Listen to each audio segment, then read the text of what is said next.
سيما بقية الله في الأرض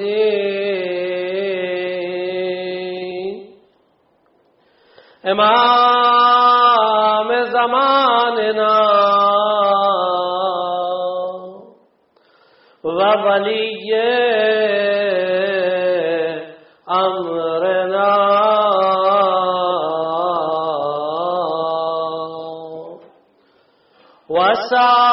وصاحبنا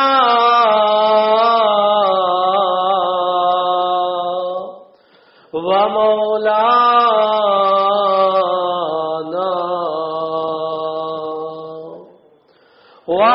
وحبيبنا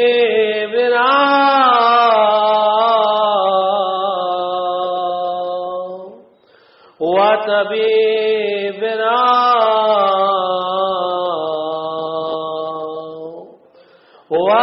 وأنيسنا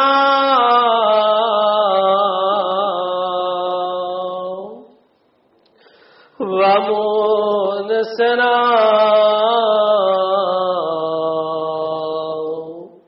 الكهف الحسين وغياث المضطر مستكين روحي وأرواح العالمين له الفداء.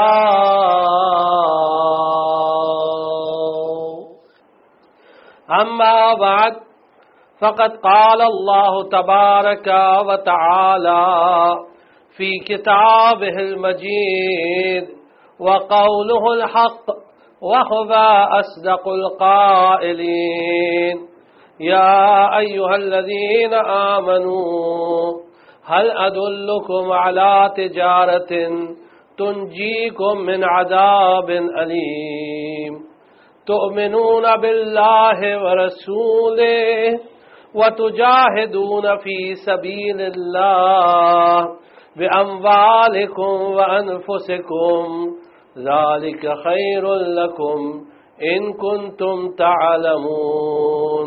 صدق الله العلي العظيم. صلوات اللهم صل على محمد وآل محمد. جس آیت کریمہ کو منتخب کیا گیا اس گفتگو کے لیے، اس آیت کریمہ میں اللہ تعالیٰ ارشاد فرما رہا ہے: صاحبان ایمان، کیا میں تم کو ایک ایسی تجارت کا پتہ بتاؤں کہ جو تمہیں ایک دردناک عذاب سے نجات دلائے گی؟ اللہ اور اس کے رسول پر ایمان لاؤ اور اللہ کی راہ میں اپنے مال سے اور اپنے نفس سے جہاد کرو، یقیناً یہ تمہارے لیے بہتر ہے اگر تم جانتے ہو تو، اگر تمہارے پاس علم ہے تو یہ چیزیں تمہارے لیے بہتر ہے۔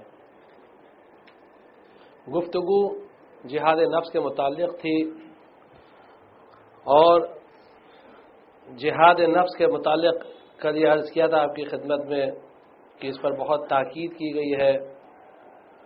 ائمہ معصومین علیہ السلام نے باقاعدہ یہ کہا ہے کہ یہ جہاد جو نفس کا جہاد ہے یہ ہر ایک پر واجب ہے، بغیر کسی ایکسیپشن کے ہر ایک پر واجب ہے کہ وہ جہاد کرے اپنے نفس سے۔ اور یہ بھی کہا گیا ہے کہ یہ جنت کا مہر ہے، اگر کوئی جنت میں جانا چاہتا ہے تو اس کو مہر ادا کرنا پڑتا ہے جنت کے لیے۔ تو جنت کا مہر یعنی جنت کی جو ڈاوری ہے وہ جہاد نفس ہے، ثمن الجنہ ہے، یہ جنہ کی قیمت ہے۔ اگر کوئی جنت میں جانا چاہتا ہے تو اس کو جنت کی قیمت ادا کرنی پڑے گی، اور یہ قیمت جہاد نفس ہے اگر کوئی چاہتا ہے۔ اسی لیے امام نے فرمایا کہ جاہد نفسک، اپنے نفس سے جہاد کرو، فَإِنَّهُ وَاجِبٌ عَلَيْكَ جِهَادِ عَدُوِّكَ، کیونکہ یہ جہاد تم پر اسی طرح واجب ہے جس طرح دشمنوں سے جہاد واجب ہے معصوم کے حضور میں، معصوم کی موجودگی میں یہ جہاد واجب ہے۔ امام فرماتے ہیں فَإِنَّهُ وَاجِبٌ عَلَيْكَ، یہ واجب ہے، اور جو چیز واجب ہوتی ہے، اور یہ واجب تخیری نہیں ہے بلکہ واجب عینی ہے، یہ واجب کفائی نہیں ہے۔ واجب کفائی اس کو کہتے ہیں کہ اگر ایک نے کر لیا تو پھر دوسروں پر واجب نہیں ہوتا، جیسے سلام کا جواب۔ واجب تخیری یعنی انسان کے اختیار میں ہے کہ اگر اس نے ایک بار سلیکٹ کر لیا اس واجب کو اپنے لیے تو پھر اس پر واجب ہو جاتی ہے، ورنہ چوائس اس کے پاس رہتی ہے۔ جیسے امام کی غیبت میں نماز جمعہ، یہ واجب تخیری ہے، چاہے تو پڑھے، اگر ایک بار سلیکٹ کر لیا اپنے لیے واجب کر لیا تو پھر اس کو پڑھنا ہے، لیکن اگر ابتدا سے اس نے اس کو واجب نماز جمعہ کو اپنے لیے واجب نہیں قرار دیا، مثلا حالات کی بنا پر شرائط ہے کہ اگر شرائط کے ساتھ نماز جمعہ انجام نہیں دی جا رہی ہے تو پھر وہ واجب نہیں ہوتی ہے، اس طرح مثلا اس میں شرائط ہے، فقہی مسئلہ ہے، تو اسے کہتے ہیں واجب تخیری، یعنی تخیری یعنی چوائس۔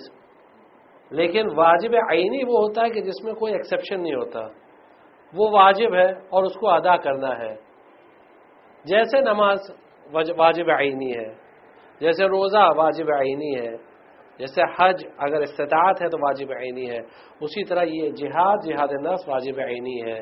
تو کل گفتگو یہاں تک پہنچی تھی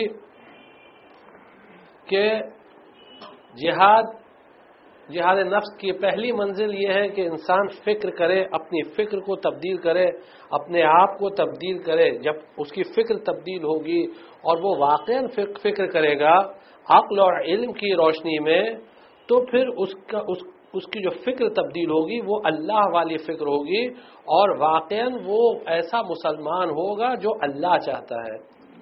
اور یہاں بات یہ ہوئی تھی کہ اس کے لیے تعلیم ضروری ہے، نفس کی تعلیم ضروری ہے، انسان اپنے نفس کو تعلیم دے یعنی علم سے نوازے۔ اسی لیے اسلام میں ہر مسلمان چاہے مرد ہو یا عورت ہو اس پر علم حاصل کرنا واجب ہے، یہ بھی واجب ہے، اور اس میں کوئی ایکسیپشن نہیں ہے۔ اسی لیے کہا گیا ہے کہ طلب العلم فریضۃ علی کل مسلم و مسلمہ، ہر مسلمان عورت اور مرد پر واجب ہے کہ وہ علم حاصل کرے۔ اطلب العلم ولو بالسین، علم حاصل کرو چاہے تمہیں چائنا ہی کیوں نہ جانا پڑے۔ اطلب العلم من المہد الی اللحد، علم حاصل کرو جھولے سے یعنی گہوارے سے لے کر قبر تک، کوئی اس میں چھوٹ نہیں دی گئی ہے، ہر ایک کے لیے واجب ہے کہ وہ علم حاصل کرے، ہر ایک کے لیے واجب ہے کہ وہ کوشش کرتا رہے۔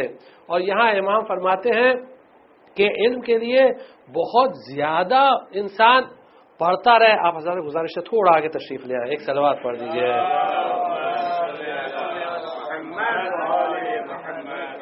جتنا وہ اپنے وجود کو علم سے منور کرے گا، جتنا علم حاصل کرتا جائے گا اور جتنا عقل سے کام لے گا اتنا راہ راست پر ہوگا، اور جتنے کام بغیر علم کے وہ کرے گا اتنا وہ جہالت کے راستے پر ہوگا، اور ہو سکتا ہے وہ سوچ رہا ہو کہ یہ دین کا کام ہے لیکن دراصل وہ جاہلیت کا کام انجام دے رہا ہے۔ جاہلیت سے مراد کیا ہے؟ کفر کا کام انجام دے رہا ہے، نفاق کا کام انجام دے رہا ہے، اور شرک کا کام انجام دے رہا ہے، اور نام دے رہا ہے دین کا۔ مثلا لوگوں کو قتل کر رہا ہے اور کہہ رہا میں جہاد کر رہا ہوں، اور بے گناہوں کو قتل کر رہا ہے، نام دین کا لے رہا ہے، اس کا قیافہ دینی ہے یعنی اس کا اپیرنس دینی ہے، لیکن ایکچولی وہ جاہلیت کا کام انجام دے رہا ہے، کفر کا کام انجام دے رہا ہے، نفاق کا کام انجام دے رہا ہے۔ اس لیے واجب ہے، اس لیے ضروری ہے کہ انسان علم حاصل کرے اور زیادہ سے زیادہ علم حاصل کرے۔ اور مولا کائنات فرماتے ہیں دیکھو علم حاصل کرو، بچوں کے لیے کل عرض کیا تھا، تو ضروری نہیں کہ انسان بہت زیادہ اس کو رٹتا جائے، بہت زیادہ پڑھتا جائے بغیر سمجھے ہوئے، نہیں، تھوڑا پڑھو لیکن اچھی طرح پڑھو، اور خوب اچھے سے اس میں سے پوائنٹس ایکسٹریکٹ کرو، پوائنٹس ڈیرائیو کرو، تھوڑا پڑھو۔ مثلا چند سال پہلے ایک بڑے عالم دین تھے، تقریباً 40 سال پہلے ان کا انتقال ہوا، 40-50 سال پہلے، بڑے عالم دین تھے، آیت اللہ مراد خانی نام تھا ان کا، اور یہ عالم ایسے تھے کہ جو صرف 42 سال کی ایج میں ان کا انتقال ہو گیا، 42 سال، زیادہ نہیں جیے وہ، 42 سال کی ایج میں ان کا انتقال ہوا، لیکن اتنی سی ایج میں ان کو پوری تقریباً بہار و انوار پوری بائی ہارٹ یاد تھی، 110 والیوم، پوری. اور انہوں نے ہر ایک اہم حدیث کی کتاب پر باقاعدہ اس کا انڈیکس تیار کیا ہے کہ کون سا ورڈ اس کتاب میں کہاں کہاں پر آیا ہے. تو یہ ایک چیز بتاتی کہ آدمی چاہے تھوڑا پڑھے لیکن اس طرح پڑھے کہ اچھی طرح اس کو یاد ہو. یہ تو رہی تعلیم کی بات. اب یہی فکر کو انسان کو بزنس میں استعمال کرنا چاہیے. یہی اس کو ہر ایک چیز ہے. مثلا بزنس کی بات ہے تو یہاں حدیثوں ملتا ہے کہ بزنس مین بھی پیغمبر کے پاس آیا کرتے تھے. ایک بزنس مین آیا پیغمبر کے پاس اور کہنے کا یا رسول اللہ میں اکثر بزنس میں دھوکہ کھا جاتا ہوں. میں سامنے والے پر بھروسہ کرتا ہوں پر بھروسہ چیٹ کر دیتا ہے اور پھر بعد میں مجھے احساس ہوتا ہے کہ میں دھوکہ کھا گیا, میں کیا کروں. پیغمبر نے اس کو بیسک بزنس کے کچھ بیسک پرنسپلز بتایا. اسی ٹائم مختصر حدیث ہے. ویسے تو اگر آپ کو پورا بزنس کے اصول پڑھنا ہو تو مقاصد کتاب ہے, پوری بزنس پر ہے, پورا فقہی اصول ہے بزنس کے, وہ ابھی یہاں بیان نہیں کرنا ہے. لیکن پیغمبر نے جو اس کو باتیں بیان کی وہ بزنس کے متعلق تھی, بزنس مین کے لیے ضروری ہے.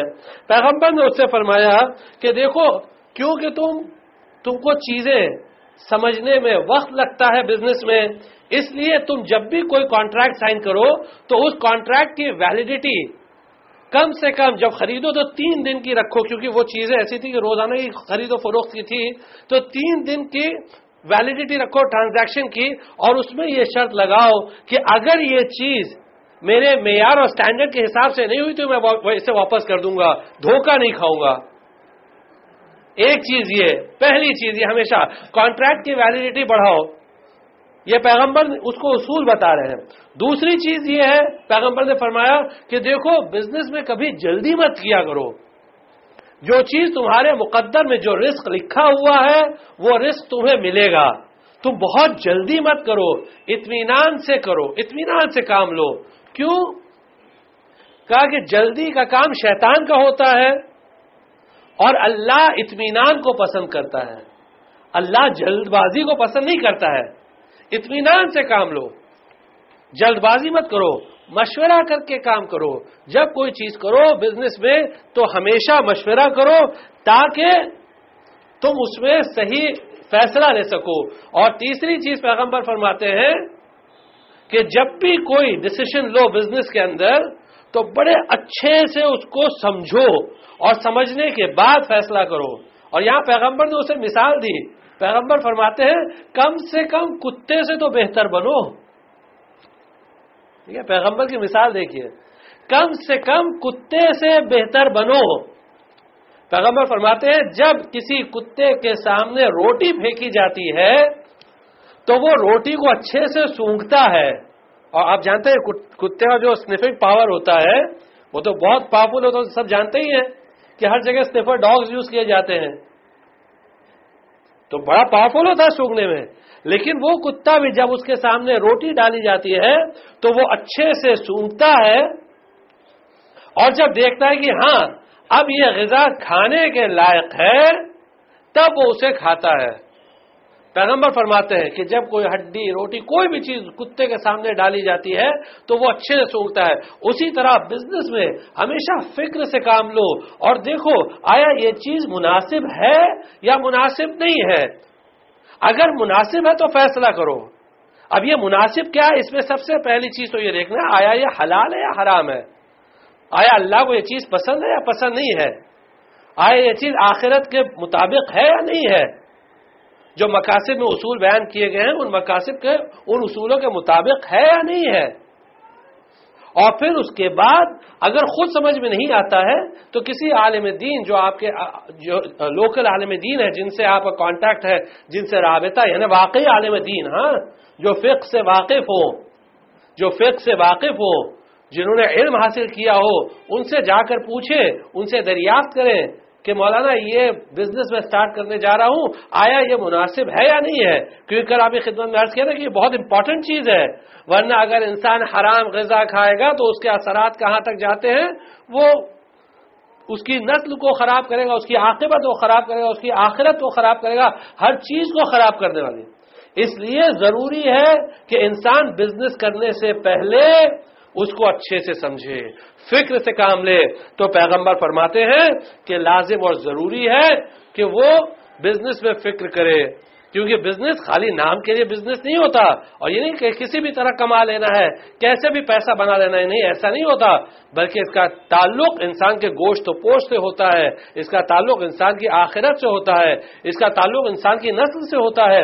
انسان کو بہت اس پہ غور و فکر کرنا ہے کہ آیا وہ جو کما رہا ہے یہ لقمہ حرام تو نہیں ہے، یہ نجس غذا تو نہیں ہے، یہ میں کیا کھا رہا ہوں؟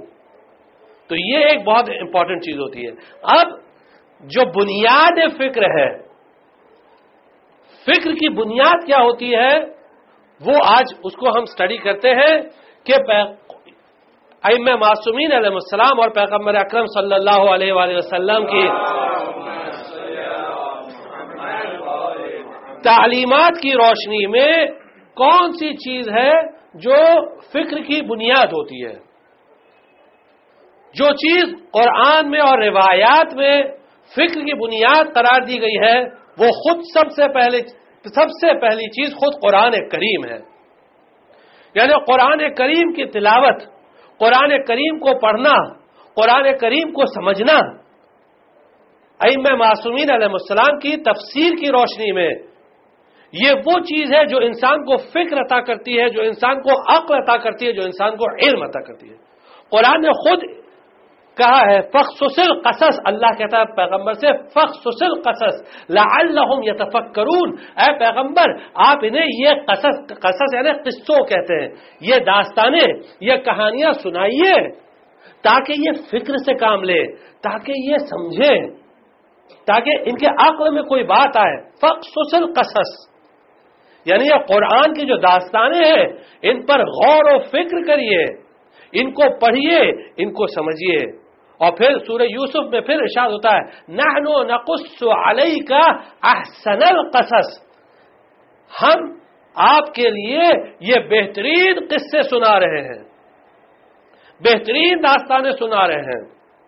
بما اوحینا الیک ھذا القرآن، یہ جو قرآن ہم نے آپ پر نازل کیا ہے اس میں جو داستانیں ہم آپ کو سنا رہے ہیں یہ بہترین داستانیں اس لیے سنا رہے ہیں تاکہ آپ غفلت سے باہر آ کر بیداری میں آئیں۔ یقیناً پیغمبر غفلت میں تو تھے نہیں، لیکن یہ دوسروں کے لیے یہ بات بتانے کے لیے ہے کہ اگر تم قرآن کی داستانوں پر غور کرو تو ان داستانوں پر غور کرنے کے بعد غفلت سے باہر آؤ گے، تب تمہارے سمجھ میں آئے گا کہ حقیقت کیا ہے۔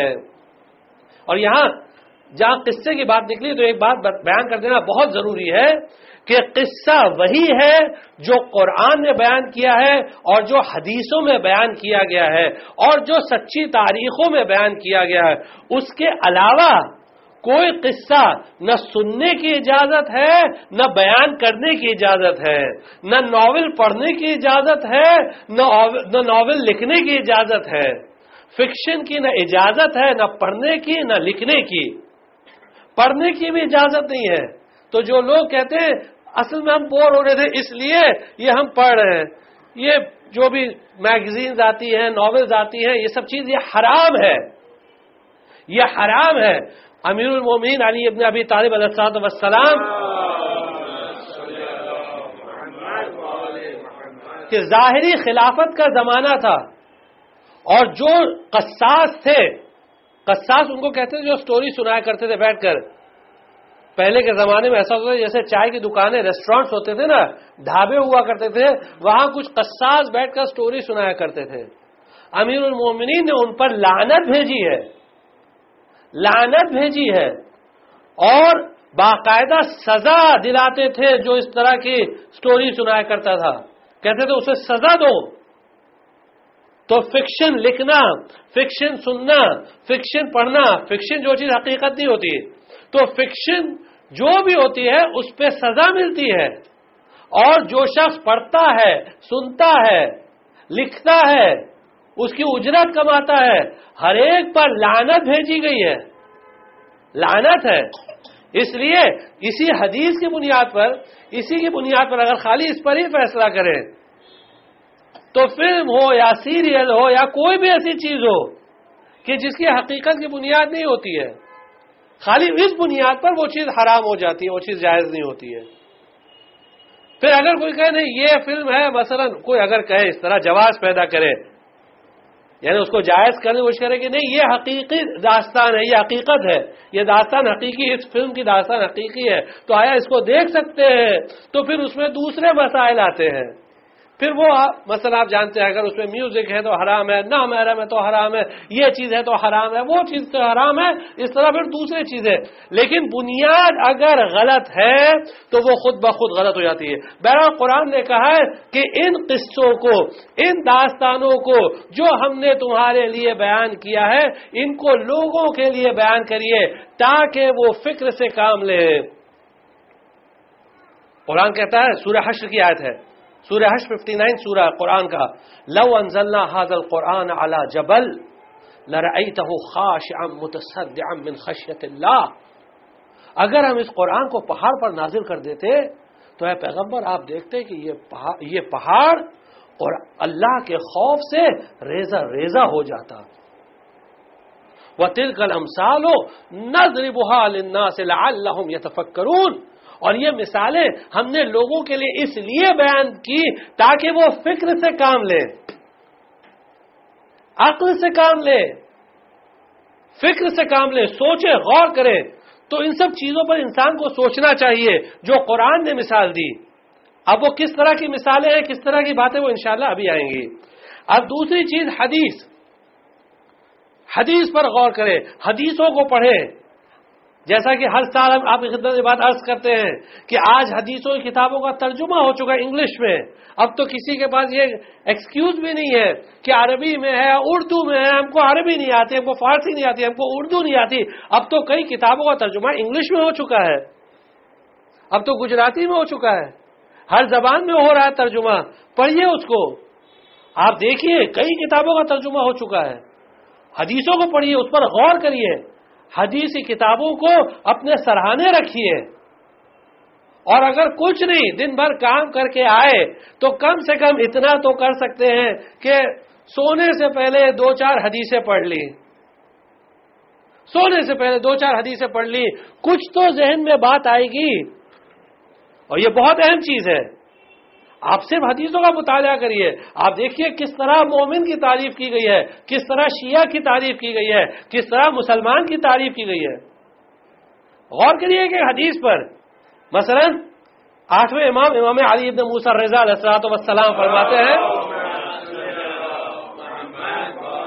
لا يكون المؤمن مؤمنا حتى يكون فيه 3 خصال. مومن اس وقت تک مومن نہیں کہلا سکتا جب تک کہ اس میں 3 خصلتیں نہ پائی جائیں. سنت من ربہ و سنت من نبیہ و سنت من ولیہ. ایک سنت اللہ کی سنت، ایک سنت رسول کی سنت، ایک رسول امام کی سنت. اب دیکھیں حدیث پر غور کریے. ہم لوگ کتنے آسانی سے کسی کو کہتے ہیں مومن آدمی ہے، وہ اپنے مومن بھائی ہے، وہ فلاں ہے، وہ دھماکہ ہے، بہت آسانی سے بول دیتے ہیں.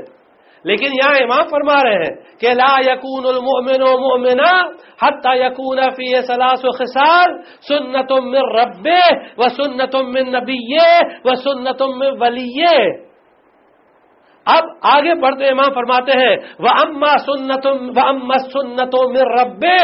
جو اس کے پروردگار کی سنت ہے وہ کیا ہے؟ پروردگار کی سنت یہ ہے فَكِتْمَانُ سِرِّهِ. اللہ کی سنت یہ ہے کہ اللہ رازوں کو چھپانے والا ہے، کتمان سر والا ہے. اللہ ہر بات ہر ایک سے نہیں بتاتا ہے، اللہ ہر چیز ہر ایک سے نہیں بتاتا ہے. دیکھتا ہے کہ سامنے والے میں کتنی اہلیت ہے، کتنی ایلیجبلٹی ہے، کتنا ڈیزرو کرتا ہے کہ اس کو چیز بتائی جائے، پھر وہ چیز بتاتا ہے، ورنہ ہر ایک چیز ہر ایک کو نہیں بتاتا. ہم لوگ یہاں کیا سسٹم ہے، ایک چیز وہ سب کو معلوم ہونا چاہیے. حضرت یوسف نے خواب دیکھا، آ کر اپنے والد سے بیان کرتے ہیں یا ابت انی رأیت 11 کوکبا والشمس والقمر رأیتهم لی ساجدین. بابا میں نے خواب دیکھا کہ سورج اور چاند اور 11 ستارے میرا سجدہ کر رہے ہیں. حضرت یعقوب نے کیا کہا؟ یا بنیا لا تقصص رؤیاک علی اخوتک فیکید لک کیدا ان الشیطان للانسان عدو مبین. اے میرے بیٹے، دیکھو یہ خواب اپنے بھائیوں تک کو نہ بتانا، سماج تو دور کی بات ہے، اپنے بھائیوں کو نہ بتانا، وہ بھائی جو نبی کی اولاد ہے. لا تقصص رؤیاک علی اخوتک فیکیدوا لک کیدا، ورنہ یہ تمہارے خلاف یہ سازش کرنا شروع کر دیں گے، یہ کانسپریسی شروع ہو جائے گی تمہارے خلاف. کیوں؟ ان شیطان انسان عدو مبین، شیطان یقیناً انسان کا کھلا ہوا دشمن ہے. تو ہر چیز ہر ایک سے نہیں بتائی جاتی ہے. دیکھنا ہے جو چیز ضروری ہے، جس کے لیے بیان کرنا ہے اس کو بیان کرنا ہے. لیکن ہم لوگ نہیں، ارے یہ تو دینی مسئلہ ہے، اس میں چھپانے کی کیا بات ہے؟ اس میں چھپانے کی بات نہیں ہے. جہاں ضروری ہے وہاں بیان کرنا ہے، جس سے بیان کرنا اس سے بیان کرنا ہے. ورنہ ہر ایک جگہ ڈھنڈورا پیٹنا کوئی عقل کی بات نہیں ہے، حماقت کی بات ہے، عقل کے خلاف یہ بات ہے. اور یہ اللہ کی ایک یہ سیرت ہے، ایک سنت ہے اللہ کی. دوسری بات یہ ہے اگر کسی کا عیب پتہ چل گیا، کسی کے بارے میں پتہ چل گیا کہ اس نے یہ گناہ کیا، تو اس کے عیب کو لوگوں کے لیے ظاہر کرنا یہ خود گناہ کبیرہ ہے.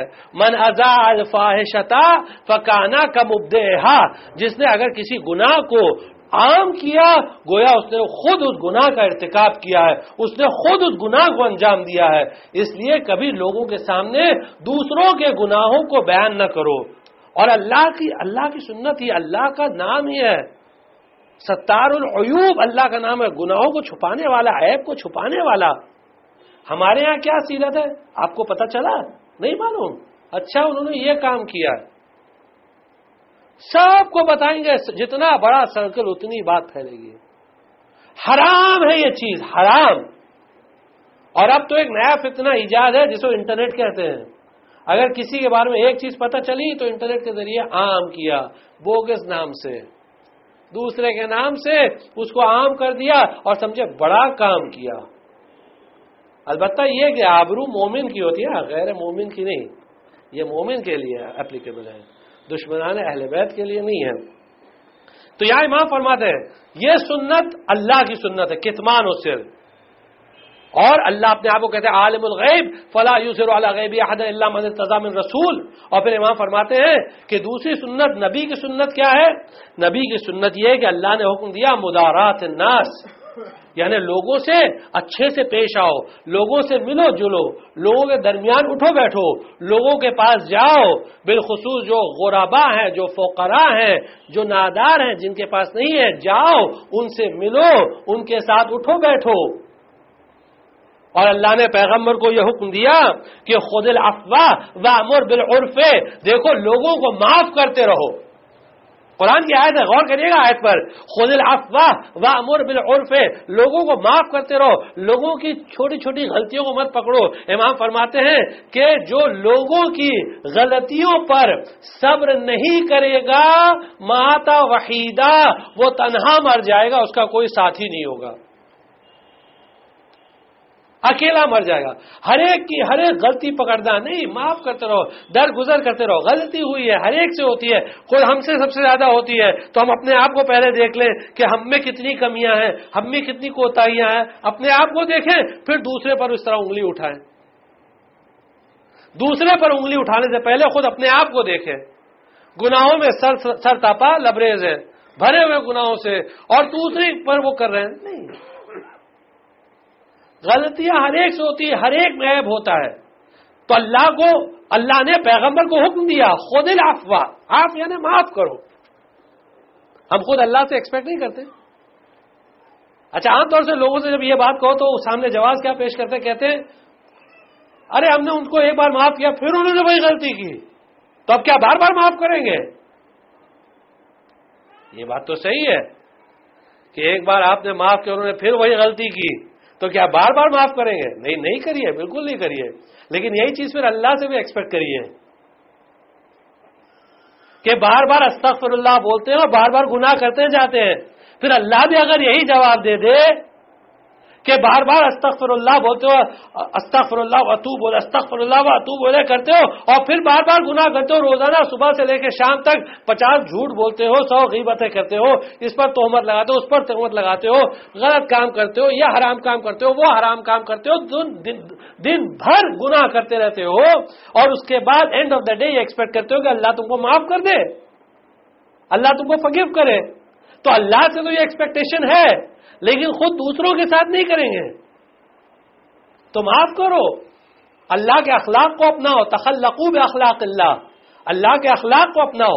اللہ کا اخلاق یہ ہے، تو اللہ نے پیغمبر کو حکم دیا خذ العفو وامر بالعرف، اور لوگوں کو حکم دو کہ اچھے اچھے کام کرتے رہے، اچھے نیکی کا حکم دیتے رہو، ہمیشہ لوگوں سے نیکی کا حکم. بس جو بھی آئے کسی کی شکایت لے کر کہو ٹھیک ہے جانے دو، معاف کرو، چھوڑو جانے دو. یہ اخلاق ہونا چاہیے. وامر بالعرف، ہمیشہ عرف یعنی اچھی چیزوں کا حکم دیتے رہو، کبھی بھی برائی کا حکم مت دو. آپ قرآن کی آیتوں سے واقف ہے، قرآن سے واقف ہے، یہ صرف ایک حدیث کی مثال دے رہے ہیں. وَأَمَّا سُنَّتُ مِن وَلِيٍّ، اور ولی کی سنت کیا ہے؟ ولی کی سنت یعنی امام کی سنت کیا ہے؟ الصبر فی البأساء والضراء، تمام حالات میں صبر کرنا، برداشت کرنا، ہر ایک چیز کو برداشت کرنا. یہ امام کی یہ سیرت، امام کی سنت ہے، برداشت کرتے امام. صحابی کو بھیجا کسی جگہ تبلیغ کرنے، صحابی واپس آئے، امام نے کہا کیا ہوا بھائی؟ کہا نہیں کامیاب نہیں ہوئے. کہا کیوں کامیاب نہیں ہوئے؟ کہا مولا وہ لوگ ان کو بلائے لیکن آئے نہیں، اور جو چند آئے وہ میرے لیول کے نہیں تھے، میرا اور ان کے لیول میں بہت فرق تھا. امام ناراض ہو گئے. کہا اگر لیول کی بات کرتے ہو تو تمہارا یہ لیول ہے نہیں کہ ہم تم کو اپنے دروازے پر کھڑا کریں، تمہارا یہ لیول نہیں کہ ہم تم کو اپنے دروازے پر کھڑا کریں اگر ہم سے مقابلہ کرتے ہو. تو کبھی اس طرح کے ذہن میں فکر بھی نہیں آنا چاہیے کہ اس کا لیول نہیں، وہ ہمارے برابر کا نہیں، ہم یہ ہیں اور وہ یہ ہے. یہ تو ابلیسی خیالات ہیں، یہ علمی خیالات نہیں ہیں، یہ ابلیسی خیالات ہے کہ ہم یہ ہیں اور وہ یہ ہے. امام ہر ایک کو برداشت کرتے تھے، جو بھی محفل میں آئے جیسا بھی آئے. تو اگر ایک حدیث پہ اگر آپ غور کریں تو آپ دیکھیں ایک حدیث سے کتنے نکات ملتے ہیں، کتنی پوائنٹس ملتی ہے، اور انسان کتنا بدل سکتا ہے اگر صرف اس ایک حدیث پر غور کرے. اور اس طرح اگر آپ حدیث سے پڑھیے، ابھی مثلا تحف العقول یعنی عقلوں کے تحفے، یہ ایسی کتاب ہے جو ابن شعاب حرانی نے لکھی تھی، اور یہ کتاب انگلش میں بھی ابھی اویلیبل ہے. یہ کتاب تمام معصومین کے ایڈوائسز ہے اپنے شیعوں کے لیے، نصیحتیں ہیں، موعظہ ہے، ابھی انگلش میں اویلیبل ہے. آپ اس کو پڑھیے، ایک ایک حدیث پر غور کریے، ایک ایک نصیحت پر غور کریے. تحف العقول دیکھیے کتنی خوبصورت کتاب ہے، کتنی خوبصورت حدیثیں ہیں. تو اس پر غور کریں. اب تیسری چیز جو بنیاد ہے فکر کی، اور وہ یہ ہے کہ انسان تاریخ پڑھے، تاریخ کی کتابیں پڑھے، ہسٹری پڑھے، انبیاء کی ہسٹری پڑھے، پروفٹس کی ہسٹری پڑھے، دوسری ہسٹری پڑھے. دیکھیے ہسٹری میں کیا ہوا. خود مولا کائنات فرماتے ہیں تدبروا احوال الماضین من المؤمنین قبلکم، غور و فکر کرو تم سے پہلے جو مومنین گزرے ہیں ان کے حالات پر غور کرو. سنیں گے ان کے حالات مولا کائنات کیا فرماتے ہیں. ان خاندانوں پر غور کرو. نہج البلاغہ خطبہ نمبر 192، نہج البلاغہ سمن 192، مولا کائنات فرماتے ہیں غور کرو مومنین پر، ان خاندانوں پر جو ایک تھے، ان میں یونٹی تھی، اور جب کوئی ڈیسیشن لیتے تھے مل کر لیتے تھے، جب کوئی فیصلہ کرتے تھے ایک ہو کر لیتے تھے. یعنی ان کے نام کے چرچے ہوا کرتے تھے، فلاں خاندان. کوئی ان کے سامنے کھڑا نہیں ہوتا تھا یہ فلاں خاندان کا ہے. آج بھی لوگ خاندان اور قبیلے کی فکر ہے نا، آج بھی فلاں خاندان، ارے یہ بڑا خاندان ہے بھائی، یہ خاندانی آدمی ہے، آج بھی ہے. جب وہ فیصلہ کرتے تھے مل کر کرتے تھے. پھر امام فرماتے ہیں، یعنی عجیب عجیب جملے ہیں نا جو بلاغہ آپ پڑھیے گا. اللہ نے ان کا امتحان لیا، ان کو مشکلات سے دوچار کیا، تھوڑی پریشانیاں آئیں، اللہ نے الگ الگ طریقے سے اللہ امتحان لیتا ہے، کبھی مال سے لیتا ہے، کبھی اولاد سے لیتا ہے، کبھی بزنس میں کچھ پرابلم ہوتا ہے، کبھی لڑکوں میں کچھ لڑائی ہو جاتی ہے، کبھی دوسرے کچھ ایشوز آ جاتے ہیں، کبھی لالچ کا مسئلہ ہو جاتا ہے، الگ الگ مسائل ہوتے ہیں خاندانوں میں۔ مولا کائنات فرماتے ہیں اب ہوا کیا، وہ ایسے پراگندہ ہوئے کہ کل جو ایک تھے آج بکھر گئے، کل جو متفق تھے آج مختلف ہو گئے، آج کل جو سب ایک رائے پر سب ایک ہو کے فیصلہ کیا کرتے تھے، آج اگر ایک رائے لیتا ہے تو دوسرا دوسری رائے لیتا ہے۔ اور آج دوسرے کی رائے کی بنیاد کیا ہے؟ کیونکہ اس نے یہ فیصلہ کیا ہے اب مجھے اس کے خلاف فیصلہ کرنا ہے، اب میں اس کے خلاف کام کروں گا، اس نے یہ کیا تو اس کے سامنے میں اس طرح۔ یہ جہالت کی عادتیں ہیں۔ خاندان بکھر گئے، اب جب خاندان بکھرنے لگے لوگ ان سے عبرت لینے لگے۔ مولا کائنات فرماتے ہیں دیکھو یہ مومنین کی مثالیں ہیں، دوسروں کی نہیں ہے، ان سے عبرت لو، ان سے سبق لو کہ کس طرح یہ بکھرے، کس طرح یہ بکھرے۔ مولا کائنات کے فرزند امام صادق علیہ السلام چھٹے امام، جب یہاں فرزند کہہ رہے ہیں یعنی مثلا ان کی نسل سے، چھٹے امام صادق آل محمد، ان کی خدمت میں ایک شخص آیا، کہنے لگا کہ یا ابن رسول اللہ یہ بتائیے کہ میں نے سنا کہ پیغمبر کی حدیث ہے کہ ایک لمحے کا سوچنا ایک سال کی عبادت سے بہتر ہوتا ہے، آیا حدیث صحیح ہے؟ پیغمبر نے فرمایا یہ حدیث صحیح ہے، بالکل امام نے فرمایا ہے پیغمبر کی حدیث صحیح ہے۔ راوی نے پوچھا تمہیں مولا یہ کون سی فکر ہے کہ جس کی اتنی اہمیت ہے؟ امام نے فرمایا، اب امام فرماتے ہیں کہ تم گھروں سے گزرو، یمرو بالدور، کون سے گھروں سے؟ وہ گھر جو برباد ہو چکے ہیں، وہ گھر جو آج روئنز ہیں، آج برباد ہو چکے ہیں، وہ گھروں سے، خاندانوں سے، حویلیوں سے گزرو، جاؤ دیکھو آج ان کی کیا حالت ہے، اور جب ان سے گزرو تو کھڑے ہو کر یہ سوال پوچھو ان گھروں سے، این بانو کے، کہاں ہیں وہ لوگ جنہوں نے تمہیں بنایا؟ این ساکنو کے، کہاں ہیں وہ لوگ جو تم میں رہا کرتے تھے؟ مالک لا تتکلمین، تمہیں کیا ہو گیا ہے، تم گفتگو کیوں نہیں کرتے ہو؟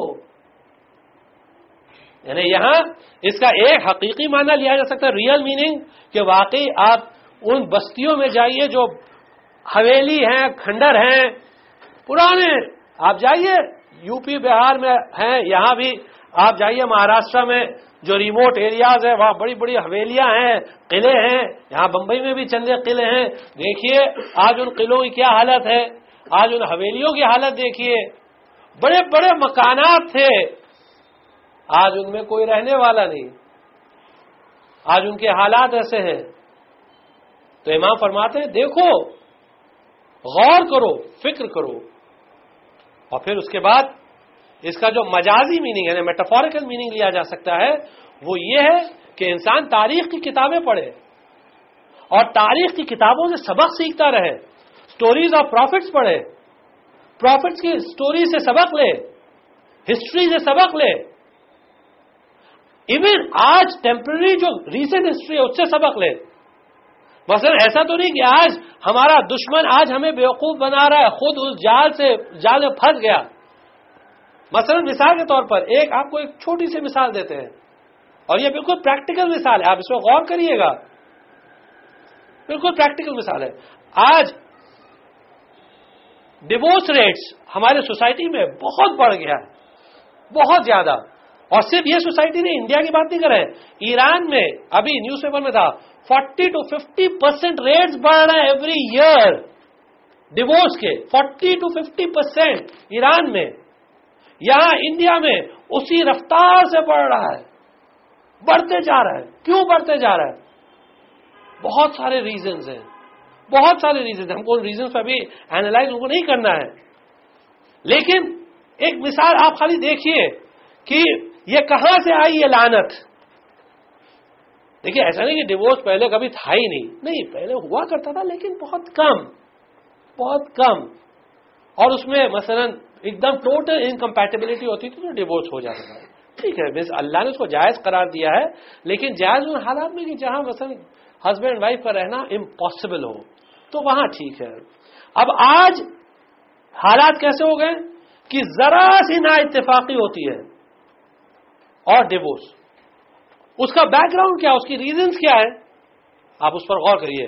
یہ لعنت آئی کہاں سے، اس پہ غور کریے. اسی کو کہتے ہیں فکر، اسی کو کہتے ہیں عقل. یہ لعنت آئی کہاں سے، یہ لعنت آئی ویسٹ سے. ویسٹ میں عورتیں بے حجاب ہوئیں، عورتیں کام پر گئیں، عورتیں پڑھی لکھی بہت زیادہ بغیر دین کے ساتھ اگر علم ہو تو بہت اچھی چیز ہے. اگر دین کے ساتھ ہو علم تو بہت اچھی چیز ہے. بغیر علم کے ہو، بغیر دین کے ہو تو وہ علم پھر لعنت بن جاتی ہے، دنیاوی علم. اب کیا ہوا کہ وہ ساری چیزیں جو ویسٹرن کلچر میں تھی وہ ہمارے یہاں آنے لگی. اب وہ اس طرح اپیئر ہونے لگے کہ بھئی جیسے ہم کو دونوں لے کے چلنا ہے، ویسٹرن کلچر بھی اسلامک کلچر بھی، دونوں میں کمپیٹیبلٹی کبھی نہیں آ سکتی ہے. ویسٹرن کلچر الگ چیز ہوتی ہے، اسلامک کلچر الگ چیز ہوتی ہے، دونوں میں کوئی کمپیریزن ہی نہیں ہے. ان کا تو وحشی کلچر ہے، یہ اسلام ہے، یہ تمدن کا نام ہے، یہ سویلائزیشن کا نام ہے. اس کے ایک ایک حکم کے پیچھے فیصلہ ہے. انہوں نے فوراً حکم دیا یہ باربیرینزم ہے، اسلام میں باربیرینزم ہے، یہ نہیں، عورت کو باہر نکلنا چاہیے، عورت کو سڑکوں پر آنا چاہیے، عورت کو کام کرنا چاہیے، عورت کو یہ کرنا چاہیے، عورت کو وہ کرنا چاہیے. نتیجہ کیا ہوا؟ نتیجہ یہ ہوا کہ آج ہر چیز میں عورت اس کلچر کو بھی اڈاپٹ کرے، اس کلچر کو بھی اڈاپٹ کرے. اب ظاہر تو حجاب ہے، ظاہری حجاب ہے، لیکن ایکچوئل اسلامک کلچر ہے نہیں. اسلام کیا کہتا ہے کہ جہاد المرء حسن التبعل، عورت کے لیے بہترین جہاد، عورت کے لیے جہاد کیا ہے؟ بہترین شوہرداری. شوہر کا خیال رکھے، بچوں کا خیال رکھے، گھر کو بنائے، گھر کو سنوارے، گھر جو شوہر سے متعلق جو رشتہ دار ہیں ان کا خیال رکھے.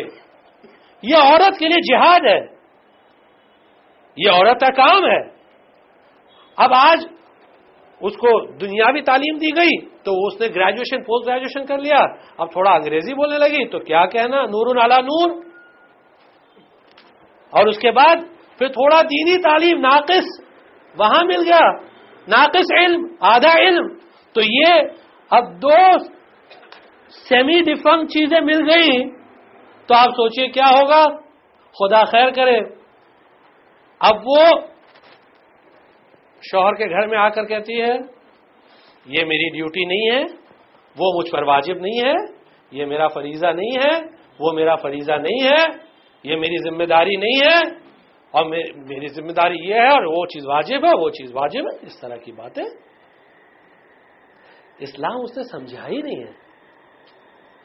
ارے فاطمہ زہرا سے اسلام سیکھو بھائی. کیسے جناب زہرا سلام اللہ علیہا خدمت کیا کرتی تھی، کس طرح شوہر کی، بچوں کی. اگر کوئی سائل آ جائے، مہمان آ جائے، شوہر سے کہتی تھی یہ تمہارا کام ہے میرا کام نہیں، ایسے کہتی تھی. یہ تمہارے مہمان ہیں میرے مہمان نہیں ہیں، اس طرح کی گفتگو. جب دونوں 50% 50 بھی نہیں بلکہ تھوڑا تھوڑا، جب سب جگہ سے لیا گیا، ہر دسترخوان سے تھوڑا اٹھایا گیا، یعنی یہ بھی نہیں وہ بھی نہیں، اور پھر باہر نکل گئے، ہو گیا کام مکمل ہو گیا. دین بھی خراب، دنیا بھی خراب.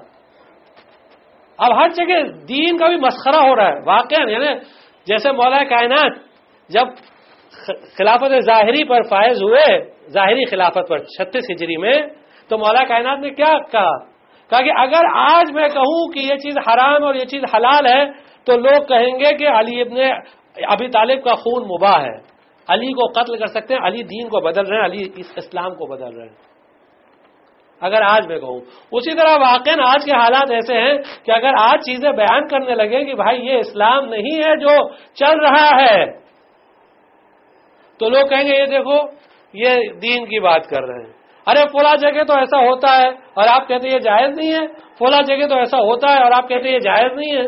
فلاں جگہ ہونا نہ ہونا وہ ایک الگ چیز ہے، لیکن جو اصل اسلام ہے وہ اصل اسلام ہے. اب ہم اپنے کنوینئنس کے اسلام کو ایکسپٹ کر لیں وہ ایک الگ چیز ہے. کہہ دیجئے کہ بھائی ہم فالو نہیں کریں اسلام کو، یہ کہہ دیجئے ہم اسلام کو فالو نہیں کر رہے، سمپل ہے.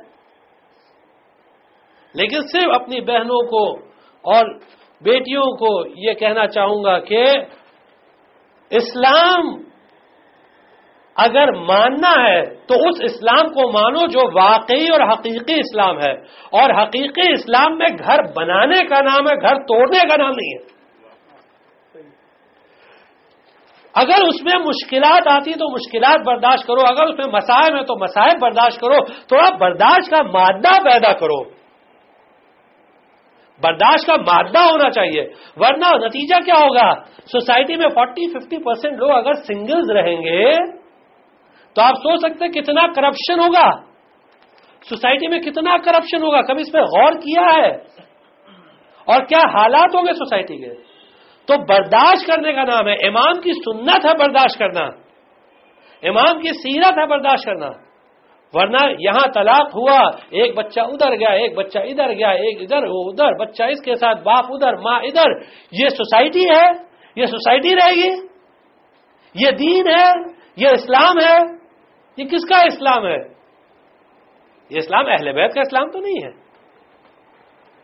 ہاں اگر آخرت کا خیال ہے تو برداشت کریے، تھوڑا برداشت کریے. اور ہم نہیں کہتے ہیں خالی عورتوں کو برداشت کرنا چاہیے، نہیں، برداشت دونوں طرف سے ہونا چاہیے. تھوڑا گیو اینڈ ٹیک ریلیشن شپ ہوتی ہے، تھوڑا ایک ٹالرنس لیول ہونا چاہیے ہر جگہ، ورنہ یہ. اور دوسری چیز جو عرض کرنا ہے، اور یہ بہت امپورٹنٹ ہے، سب سے زیادہ امپورٹنٹ ہے، تاریخ سے جو لیسن اگر آپ کو لینا ہے تو تاریخ سے ولایت کی غیرت کو اپنائیے. ولایت کی، اہل بیت کی ولایت کی غیرت کو اپنائیے، اس کو ہاتھ سے نہ جانے دیجیے، اس کو ہلکا مت سمجھیے. ولایت کی غیرت کا مطلب کیا ہوتا ہے؟ مطلب یہ ہوتا ہے کہ اگر کسی نے اہل بیت کی شان میں کہیں گستاخی کی، کہیں اہل بیت کے خلاف آواز اٹھی، کہیں دین اہل بیت کے خلاف آواز اٹھی، تو غیرت اتنی ہونا چاہیے کہ آگے بڑھ کر اس کی دفاع کرے. ہم یہ نہیں کہتے لڑیے جھگڑیے تلوار اٹھائیے، وہ نہیں. سویلائز طریقے سے، ڈیموکریٹک وے میں، بالخصوص ہندوستان میں تو آج ہمارے پاس ہر طرح کی آزادی ہے الحمدللہ. واقعا دنیا کے تمام ممالک میں، آپ کہیں بھی جائیے، جتنی آزادی آپ کو یہاں ملے گی کہیں نہیں ملے گی. اور ہم کو اللہ کا شکر ادا کرنا چاہیے. اگر کوئی بہکاتا ہے کہ یہ اس طرح کی حکومت ہے، اس طرح کی حکومت، اس بہکانے میں مت آئیے، یہ سب شیطانی وسواس ہے. آج جتنی آزادی سے آپ دیکھیے سب کر رہے ہیں، عزاداری کر رہے ہیں، ماتم کر رہے ہیں، کوئی روکنے والا ہے؟ کوئی روکنے والا نہیں ہے. لیکن بہت جگہ پر بہت مسائل ہوتے ہیں. ابھی یہاں ہر چیز بیان نہیں کی جا سکتی ہے، لیکن بس اتنا سمجھ لیجئے کہ ولایت کی غیرت ہونا چاہیے، اور یہ بہت ضروری ہے. یاد رکھیے، تاریخ سے سبق لیجئے، جہاں ولایت کی غیرت نہیں رہی، اس کو حفظ کر لیجئے، یاد کر لیجئے، جہاں ولایت کی غیرت نہیں رہی وہاں ولایت ہاتھ سے چلی گئی، اور اگلی نسل جو تھی وہ ولایت سے دور ہو گئی، دین اہل بیت سے دور ہو گئی. پوری کی پوری نسل، یعنی ایک گھر نہیں، دو گھر نہیں، 100 گھر، 200 گھر، 300 گھر، سب کے سب دین سے دور ہو گئے. یہ بڑی اہم بات ہے، اس کو ہلکا مت سمجھیے کہ جب بھی کہیں، مثلا جو لوگ اردو اخبارات پڑھتے ہیں وہ جانتے ہیں کہ یہاں کچھ ایسے اردو اخبارات ہیں کہ ان میں بہت ساری باتیں خرافات چھپتی رہتی ہیں، اہل بیت کے خلاف باتیں چھپتی رہتی ہیں. یعنی یہ ولایت کی غیرت ہونا چاہیے کہ وہ اہل بیت کی توہین کر رہا ہے، جناب فاطمہ زہرا سلام اللہ علیہا کی توہین کر رہا ہے، امام حسن علیہ السلام کی توہین کر رہا ہے، امام حسین کی توہین کر رہا ہے، اور ہم پڑھ رہے ہیں اخبار کہ دیکھیے کتنی بےہودی باتیں چھاپی ہے، بس پڑھ کے رکھ دیا. یہ غیرت ہے؟ آپ سچ بتائیے کہ اگر کوئی واقعاً ہمارے گھر والوں کی اگر اس طرح بے حرمتی کرے گا تو ہم اسی طرح نہیں یہ تم غلط کر رہے ہو. اگر کوئی ہمارے گھر میں گھس کر اگر ہماری اہلیہ کو، بچوں کو اگر ان کو مارے پیٹے، ان کی اہانت کرے، ان کی توہین کرے، تو ہم یہ کہیں گے تم غلط کر رہے ہو، یہ کام غلط کر رہے ہو، اور پھر سائڈ میں جا کے بیٹھ گئے. یہ نہیں، بلکہ کہیں اور اس کو سیریس لیں. اور واقعاً یہ چیز بہت امپورٹنٹ ہے، تاریخ سے سیکھیے. اگر جس نے سیریس نہیں لیا پوری نسل خراب ہو گئی، پوری نسل، اور ایک نہیں دو نہیں بلکہ 200 گھر 300 گھر سب دور ہو گئے. یعنی آپ دیکھیے، سفر کریے، ہر ایک کی ذمہ داری ہے.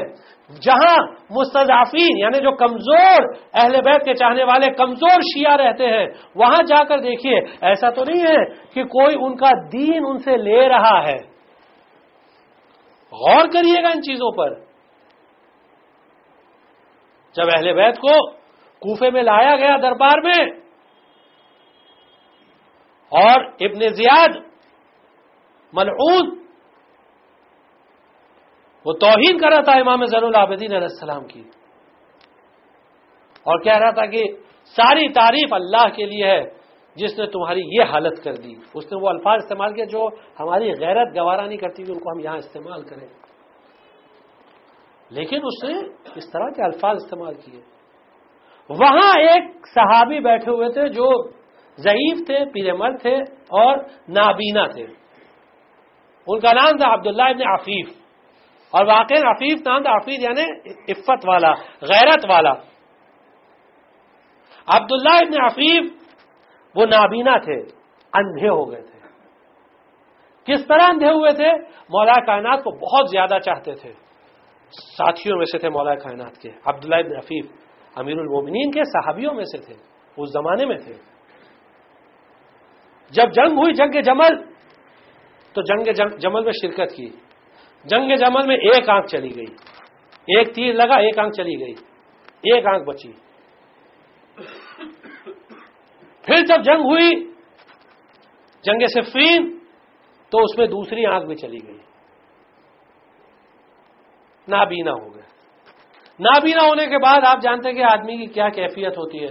تو وہ زیادہ تر مسجد میں ہی رہا کرتے تھے، حتیٰ کہ تاریخ میں ملتا ہے، روایت میں ملتا ہے کہ وہ رات بھر بھی مسجد میں اکثر گزار دیا کرتے تھے عبادتوں میں. رات بھر مسجد میں گزار دیا کرتے تھے، عبادت کیا کرتے تھے. اب جب یہاں اہل بیت کو لایا گیا، اور یہی مسجد اعظم کوفہ کی، مسجد کوفہ جسے کہتے ہیں جہاں جا کے ہمارا پنجاب دیتے ہیں، اسی مسجد میں ابن زیاد کا دربار لگتا تھا. اسی مسجد میں عبداللہ ابن عفیف بیٹھے ہوئے ہیں. اب یہاں ابن زیاد توہین کر رہا ہے. اب جیسے ہی عبداللہ ابن عفیف جانتے نہیں کیا ہو رہا ہے، ماجرا کیا ہے، جیسے ہی اس نے کہا، اس نے ایک کلمہ، نازیبا کلمہ، گستاخیہ کلمہ امام حسین علیہ السلام کے خلاف اس نے ادا کیا، ویسے ہی عبداللہ ابن عفیف کو احساس ہوا کہ یہ اہل بیت کی بات ہو رہی ہے. اب جیسے ہی کہا تو عبداللہ ابن عفیف نے کہا، اے بد کردار، اے بےہودے بدتمیز، یہ تو کیا باتیں کر رہا ہے؟ تو کس کے خلاف جملے ادا کر رہا ہے؟ تو کس کی باتیں کر رہا ہے؟ عبداللہ ابن عفیف نے یہ نہیں سوچا، بڑے بہادر تھے، بڑے شجاع تھے، یہ نہیں سوچا کہ اب کیا، اب تو میں بوڑھا ہو گیا ہوں، مجھ سے کیا مطلب ہے، اب میں تو کچھ نہیں کر سکتا. نہیں کہ بےہودے بدتمیز، تو کس کے خلاف تو اس طرح کے جملے ادا کر رہا ہے؟ اور انہوں نے بہت زیادہ ابن زیاد کو لتاڑا. ابن زیاد بہرحال گورنر تھا، اسے بڑا برا لگا، اور لیکن پہچانتا تھا کون ہے. پھر بھی اس نے پوچھا کہ کون ہے یہ؟ یعنی جو بڑا آدمی ہوتا ہے نا وہ چھوٹے آدمی کو حقیر دکھانے کے جاننے کے باوجود کہتا ہے ہم ان کو پہچانتے نہیں ہیں. یہ یاد رکھیے گا, یہ بڑے آدمی کی علامت ہوتی ہے, یہ اصول یاد رکھیے گا. کہا کون ہے یہ؟ کسی نے کہا کہ یہ علی کے صحابی عبداللہ ابن عفیف. جیسی کا علی کے صحابی, کہا تمہارا خلیفہ ثالث عثمان ابن عفان کے بارے میں کیا نظریہ ہے؟ جب کہا علی کے صحابی تو اس نے فوراً سیاست چلی, پالیٹکس. تو اب یہ بھی علی کے اسکول کے ٹرین تھے, اچھی پالیٹکس سے واقف تھے. فوراً جواب دیا تجھ سے عثمان ابن عفان سے کیا مطلب, تیرا ان سے کیا لینا دینا؟ ارے وہ تو عثمان ابن عفان جانے اور جو مسلمان ہے وہ جانے, اللہ ان کے درمیان فیصلہ کرے گا, جو اللہ کو کرنا اللہ فیصلہ کرے گا, تجھ سے کیا مطلب ہے؟ تو اپنے بارے میں پوچھ, تیرے اور تیرے باپ کے بارے میں میں بتاؤں گا. تو اپنے بارے میں پوچھ, اور تیرا جو آقا ہے یزید اس کے اور اس کے باپ کے بارے میں پوچھ, میں ان کے بارے میں تجھے بتاؤں گا اور ان کی چیزوں کے بارے میں تجھے بتاؤں گا. اس طرح بہت زیادہ عبداللہ ابن عفیف نے ابن زیاد کو جب لتھاڑا تو اسے بڑا تحش آیا. اس نے کہا کہ فوراً اسے گرفتار کر لو. عبداللہ ابن عفیف کو جیسی وہ لوگ آئے گرفتار کرنا بوڑھے تھے, تو ان کے قبیلے والے بنی اسد کے تھے. بنی اسد کے لوگ بڑے بہادر ہوا کرتے تھے. انہوں نے عبداللہ ابن عفیف کو گھیر لیا اور کہا کہ اے ابن زیاد, دیکھو یہ نابینا ہو چکا ہے اور یہ بوڑھا ہے, اگر تم نے اس کو ہاتھ لگایا تو اب اس وقت یہاں تلوار چل جائے گی. اور وہ عبداللہ ابن عفیف کو لے کر گئے اور ان کے گھر پر چھوڑ دیا کوفے میں. کوفے میں وہاں رہتے تھے, وہاں جا کر چھوڑ دیا عبداللہ ابن عفیف کو. گھر پر چھوڑنے کے بعد وہاں وہ لوگ گھر کے باہر پہرا دینے کے لیے بیٹھ گئے. ابن زیاد کی انسلٹ تو ہوئی تھی, اب وہ برداشت نہیں کر سکتا.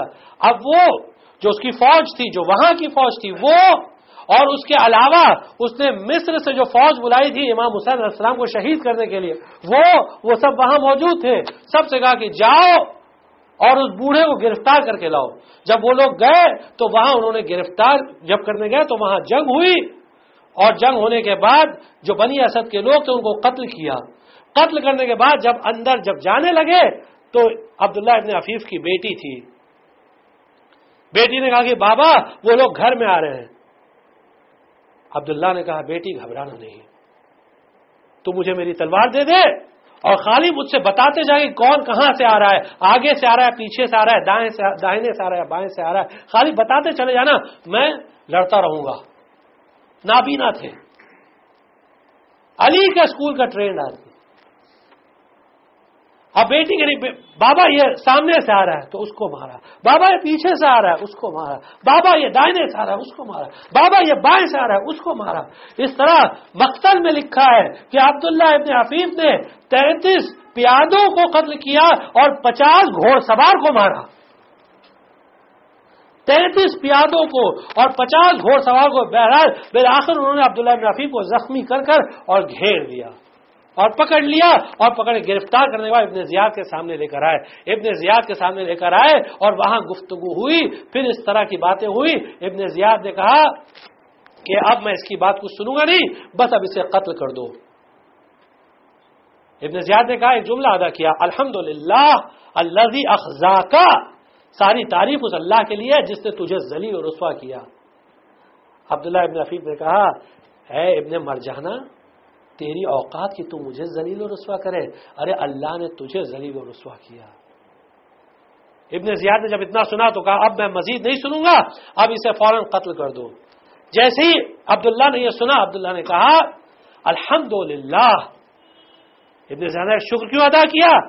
کہا جب میں نوجوان تھا اس وقت میں نے دعا کیا تھا کہ پروردگارا مجھے آل محمد کی محبت میں شہادت کا درجہ دینا, اور جو اس زمانے کا بدترین شخص ہوگا اس کے ہاتھوں مجھے شہید کرنا.